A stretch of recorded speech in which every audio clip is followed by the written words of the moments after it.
Thank you to Secretary Smith, who was an incredible force for good in our county, no doubt about it. I actually had a conversation with Secretary Smith over coffee and really realized that not only does he have tremendous ideas, even still working regularly to try to give back, but he also has incredible hope in the county and what we can and should be going forward. And I think that level of resilience is really unmatched. I think he's one of the best leaders we have had and still have as a county, so thank you to him. Matt Musgrove, there you are. Hey, how are we doing? Great. Good. So went to high school together. He knows all the secrets. Go Lions. Went in high school. And Heinrich. Also went in high school. And we have just a kind of a wonderful way in this county of pulling back together, things coming around. And so Matt, just appreciate you having us here, for your support, for your friendship. It matters the world, so thank you for that. And Katie. Hi there. This is my wife, Katie. She makes it all possible.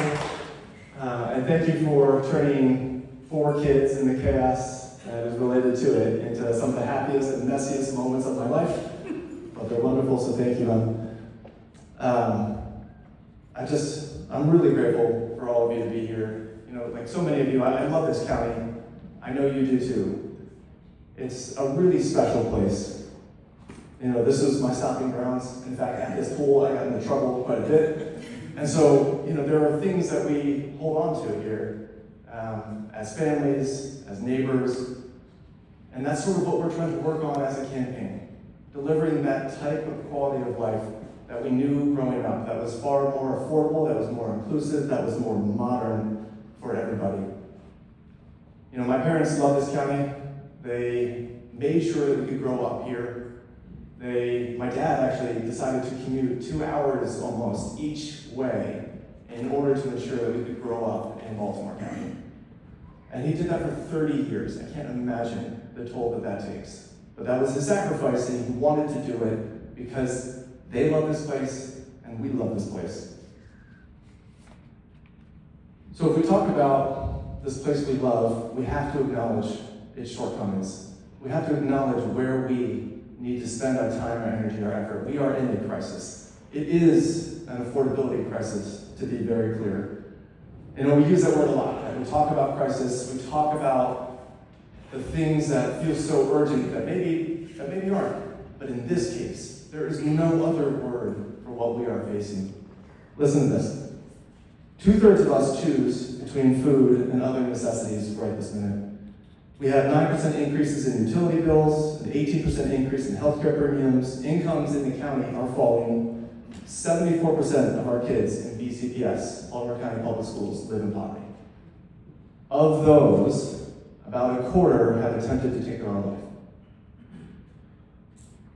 If crisis isn't the word that comes to mind, I don't know what is. But if we think about the reason why life feels so hard, if we try to boil it down, it comes down to housing. It's a housing crisis that drives and makes it feel so challenging to us. It's the very reason why in this county we've experienced our first population loss in a century. So that's bad news. There's good news. I don't think I've ever been more optimistic about the county's future than I am right this very minute. We have a new generation of leaders who are coming in this election. We have lots of agreement on the challenges that we actually face. And friends, we have a plan. I spent my whole life working on the very issues that form the basis of the crisis that we are facing. I was vice chair of the school board, the workforce development board, spent 8 years there. I formed my own advocacy group to fight for housing and smart growth and revitalization throughout the county, partnering with the NAACP, partnering with Maryland Inclusive Housing. I've worked with the Southwest Visions Foundation, which is our community development organization for the Southwest. And through that experience, but also through 400 plus individual conversations I've had with people throughout our county, in the last 15 months, we have developed what I believe to be the most comprehensive vision for the county's future of any candidate in this race. And what does it look like? Friends, we can start here. We need to modernize our government systems. We can start with a state-of-the-art government system that actually works for the challenges we face. It looks like starter homes that can start at $200,000 and revitalize town centers all across our county. A new jobs department like the ones used by other counties that we don't. A bus rapid transit system that has a dedicated lane. 600 new police officers is what we actually need, and modern equipment that boosts morale. A green infrastructure network, and a local clean solar network as well. And friends, this is really important to me. This is a new culture of radical transparency, using that government system, but also radical urgency. It cannot take 6 years to deliver a new home in Baltimore County, and it cannot take 15 years to build a new high school. We are doing this to ourselves. It is time to choose a different way to do the work. And tonight, I am proud to announce that we're releasing one of the boldest visions for revitalization in the county's history, maybe except for Renaissance, which is what Jim Smith and his administration helped lead forward in our county. You can find us online. We're calling it our One County Initiative. You can go there, you can see and find your community. You can see what we're proposing as a starting point of conversation. And more importantly, perhaps, is that you can see how we're going to get there. It's not just enough to talk about it. We've got to have doers. We've got to have implementers. And so there's a plan for this, too. There's a lot of detail there. My team says there's too much detail. That's okay. I'm still putting it online. You're still going to see it. Yeah, I have a problem. But look, it's a time for big ideas, right? We know that. It is a time for a fresh way of thinking, for courage, for creativity, a new type of leadership that's willing to write a new chapter in Baltimore County's story. That's why we're here. We are one county, end of day. We talk about the east side, the west side, and North County, but we're one county. And so really when we can't overcome our past, we're told that we can, whether it's the Inspector General, whether it is drawing maps behind closed doors for our council, we can stand up and we can say that we are one county. We can do all of this in the open with radical transparency, and we can do it in partnership. When we're told that we can't fix this because that's the way that it's always been, and guys, I hear that a lot on the campaign trail as I'm talking to voters, we can say no. We are one county. We have all the talent and all the heart of service that we need in our people. We can get this done together. And when we're told we're in a national crisis, there's just not too much that we can do about it.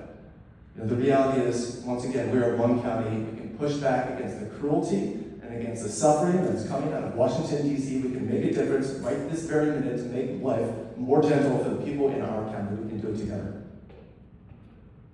So what I'm trying to say is this. We have real opportunity. We really do. We have a moment. We have a crisis. It's up to us to turn this moment of crisis into a movement for change. That is how the greatest impacts tend to happen.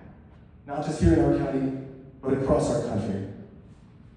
So, we're nearly at the end here. We're at an inflection point. At previous inflection points in our county's history, we have looked at our people, we have looked at our leaders, and we've asked folks to have big ideas. Jim Smith had one with Renaissance. He put a stake in the ground, and he said, we can do big things in Baltimore County. We don't have to think small. We can do it again. We can do it again. We can look at those who are overlooked. We can serve those who are underserved. We can make the difference that we need to make. So finally, the future I want you to imagine is this. Imagine that you wake up in the morning and that you're able to make breakfast using clean rooftop solar that comes from the network. Imagine you could buy a starter home and send your kids to pre-K for free. That's what we're talking about. Imagine that you can walk out the door and you can see nurses and firefighters and police and teachers who all live in the same community that they serve because they can't right now. Where you can get to work using driverless vehicles and a bus rapid transit system. Where you can build a career or start a business because we have the talent and entrepreneurship and energy all right here, all in one place in Baltimore County. Where you can retire and you can downsize, and you can still stay in the community that you've helped build, when you can see your grandkids, because they're able to live close to where your neighborhood is. That's the vision. That's why I'm running. I'm running so we can write the next chapter of the story of Renaissance in Baltimore County. That is our story. It's our shared story. It's a story unlike any other in our county. If you think about our history, think about the Battle of North Point, when we beat back the British.